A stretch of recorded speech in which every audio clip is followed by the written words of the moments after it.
में भी सत्व, रजस एवं तमस गुण होते हैं। अगर इस सत्व, रजस एवं तमस गुणों को समझने की कोशिश अगर हम करें तो सत्व गुण मनुष्य के भीतर निस्वार्थता, परोपकारिता, प्रेम जैसे उदात्त गुणों को भर देता है, तो वही रजस गुण मनुष्य के जीवन में परिवार, धन संचय, जीवन संघर्ष एवं मोह से भर देता है।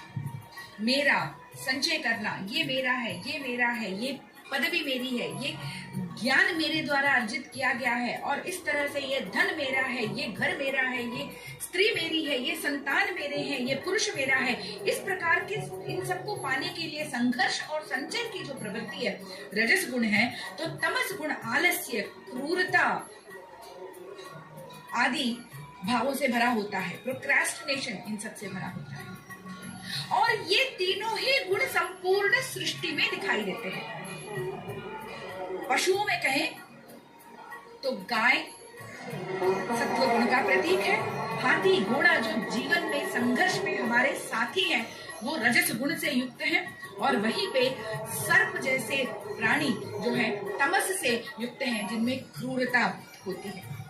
उसी तरह से अगर हम जल की धारा की भी बात करें तो वो जल जो कि पूजा में अर्पित होता है, जिसे संपूर्ण रूप से मंत्रोपचारों के साथ उपचारित किया जाता है, वो जल की धारा जो गंगोत्री, यमुनोत्री से निकलती है, वो धारा जो कि समस्त प्रकार से पूजा को प्राप्त करती है, वो सात्विक जलधारा है। और वो जलधारा जो जीवन देती है, जिससे हमारे कृषि को बल मिलता है, जिससे हमारी धरती सिंचित होती है, जिससे हमारे अन्य काम होते हैं। जीवन के संघर्ष में जो जल उपयोगी होता है वो जल रजस से युक्त होता है, और वो जल जो जीवन को समाप्त कर देता है, नाश कर देता है, जैसे बाढ़ का जल, चक्रवाती तूफान का जल, ये तमस से युक्त हो जाता है। वहीं तुलसी जैसे पौधे सात्विक गुण से युक्त होते हैं, तो आम, नारियल जैसे वृक्ष हमारे जीवन का अंश बनते हैं हर प्रकार से, चाहे वो समिधा बनानी हो, चाहे घर बनाने हो, चाहे फर्नीचर बनाना हो, जीवन के लिए जो उपयोगी होते हैं वो रजस गुण से युक्त होते हैं। और नागफनी जैसे वृक्ष भी हैं जो संपूर्ण रूपेण जो है तमस से युक्त होते हैं। पत्थरों में भी हर पत्थर से ईश्वर की मूर्ति नहीं बनाई जा सकती। ठीक उसी प्रकार से जिस प्रकार से हर एक निम्ब वृक्ष से महाप्रभु के विग्रह नहीं बनाए जा सकते, ठीक उसी प्रकार से हर एक पत्थर से प्रतिमा नहीं बनाई जा सकती ईश्वर की। जिस पत्थर से ईश्वर की प्रतिमा बनाई जा सकती है वो सात्विक गुणों से युक्त पत्थर है। उसे संशोधित कर, मंत्रों से पूत कर उसे इस योग्य बनाया जाता है।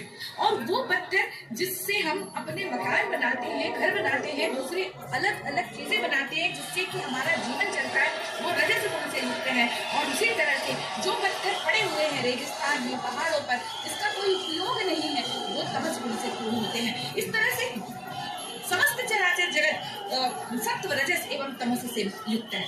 उसी तरह से भोजन भी छांदोग्योपनिषद में ये कहा गया है कि जो कुछ भोजन हम करते हैं वो भोजन शरीर में जाने के बाद जठराग्नि से होकर जब गुजरती है, पाचन तंत्र से होकर जब गुजरती है, तो वो 3 हिस्सों में बढ़ जाती है। उसका जो सबसे स्थूल हिस्सा होता है, इसे समझने के लिए मैं इस तरह से हम इस तरह से समझने का प्रयास करेंगे। जिस तरह से हम दही को मथ कर छोड़ देते हैं तो नीचे उसका मोटा हिस्सा बैठ जाता है, बीच में पानी का हिस्सा, और उसका समस्त सार तत्व ऊपर मक्खन की तरह तैर कर चला आता है।